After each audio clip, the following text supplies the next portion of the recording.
10 years ago, I was a single mother working in an auto body shop in Austin, Texas. And I was trying desperately to make it as a choreographer. There are a lot of people in Austin, Texas trying to make it big. But, I thought that just working on cars was what I was going to do. There's a lot of competition. And then one day, I was talking with some friends after a small show I'd choreographed. And up walks this Jessica Rabbit-looking woman.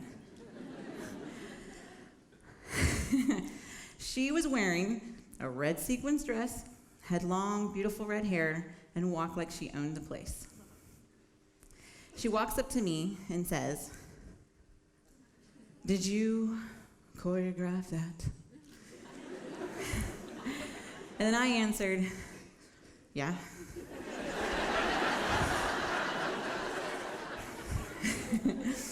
She proceeded to give me her business card, which was a photograph of her and two other women, naked, covered in feather fans, and wearing Vegas-style headdresses. Then she says to me, "Call me. I'm looking for new talent." I knew nothing about burlesque at this point, but I did know that when Jessica Rabbit tells you to give her a call, you most certainly see what that's about. Before I answered any business cards, I wanted to do some research on this fabulous topic that was laid before me. And what I found was a rich and colorful history that dates all the way back to the 1800s.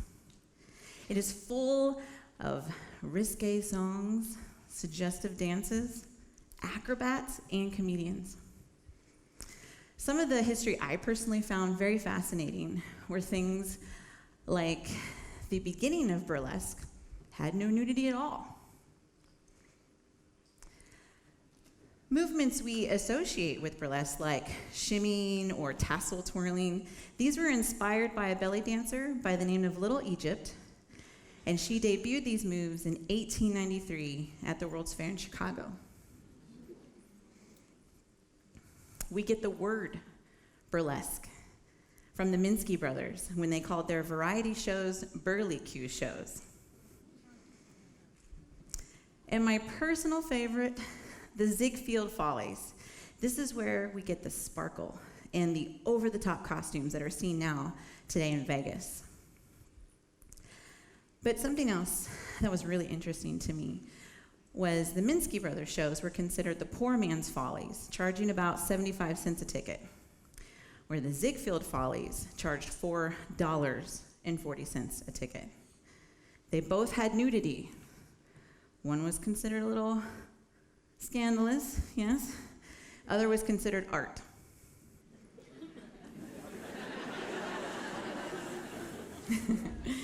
By the way, this was not Jessica Rabbit. This woman's name is Ruby Jewell, and she is one of the founders of the Jigglewatts Burlesque Review, which did end up hiring me for my choreography abilities. But there was a rule. If you're in the troupe, you have to perform. I'm not a shy person. So when the opportunity came up to perform burlesque, my initial reaction was actually, no. Now remember, I'm not shy, so performing wasn't the problem. I had given birth to a wonderful little human being, and in doing so, my stomach was all stretched out and flabby. My poor breasts were like sad little flapjacks from the breastfeeding. Ladies know what I'm talking about. I don't mind showing my body. I own bikini bathing suits. But I was having a real problem looking that way, charging people at the door, and calling it entertainment.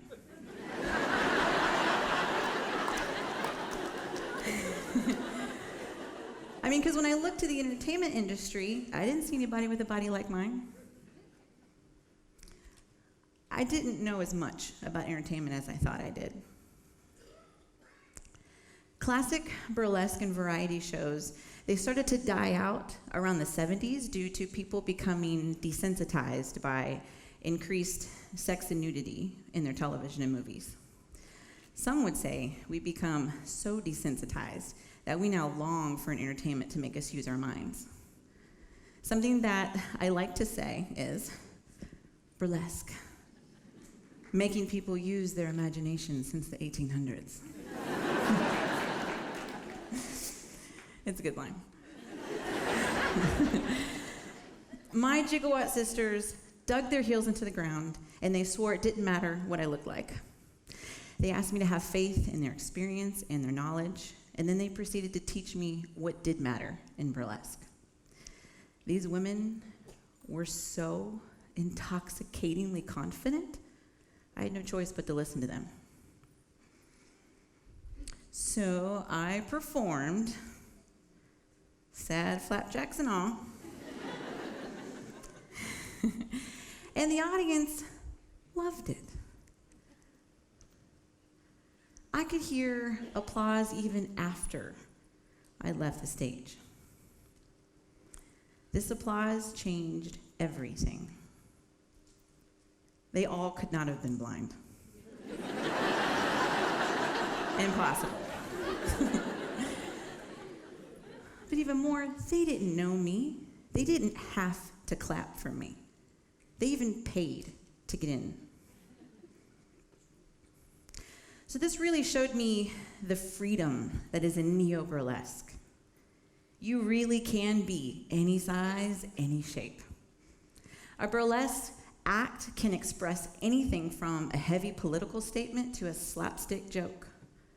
You can be anybody you want to be in burlesque, just as long as you're entertaining. So in practicing this new freedom of mine, I could not help but to wonder, what other society standards have I been agreeing to that have been keeping me from being the real me?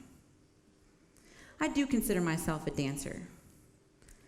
I was not born with a ballerina's body. Y'all, it turns out there is a lot more than ballet I can dance to. Okay, I'm gonna let you in on a little secret. If there's something you wanna do or be, but society says you can't, there's one thing you must do to make it a reality. Go find someone who says, yes, you can. Let me show you how. Naturally, in learning this, I could not wait to teach others. 99% of the people that come to my burlesque classes are looking for a confidence boost. Because of that, I get asked all the time, how do you ensure everyone has a positive experience with burlesque, even if they're not a performer or a dancer?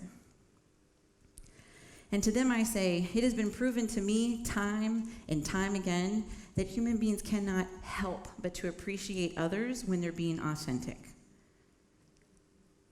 Authenticity, vulnerability, we are naturally moved by these things.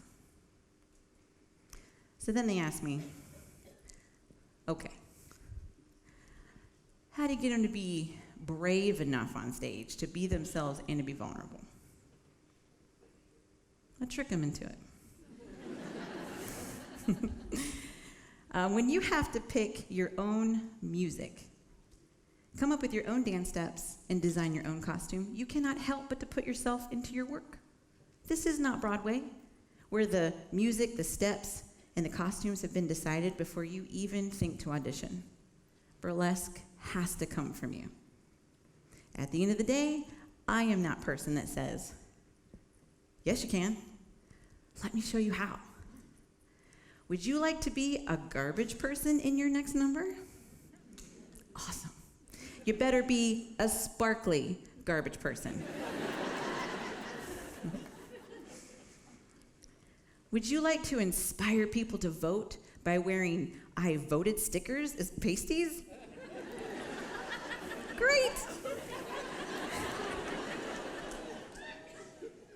You better make them big enough so that way people in the back still get your message. Am I right? So I do offer guidance. But what I'm really doing is I am giving them permission to be their true, authentic selves, just like the Jigglewatts did for me. I'm not gonna lie, there are a lot of things about me that society says I can't do or be that I agreed to for way too long. Things like, I do consider myself a scholar. I love learning about new things. But I am dyslexic, and learning in the past has been hard. I figured out I still can learn. I just learn differently than what was shown to me in public school. I'm a parent, and I want to be a good parent. But my parenting style is not a nurturing one. Turns out, my children still feel loved and safe when I act like a provider and a protector. I got a mouth like a sailor, and I have no problem telling you how it is. But I am still professional.